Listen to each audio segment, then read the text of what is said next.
Мына жерде 15 килограммға тапсырыс берген тараздық Гүлнар ханымның етін жинап салудамын. Жіліктің еті, жауырын, қартасы бар.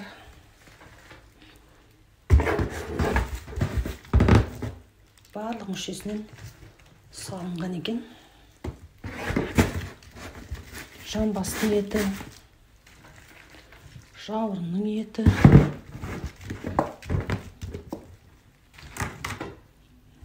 омыртқа жая түсіпті Гүлнар ханымға.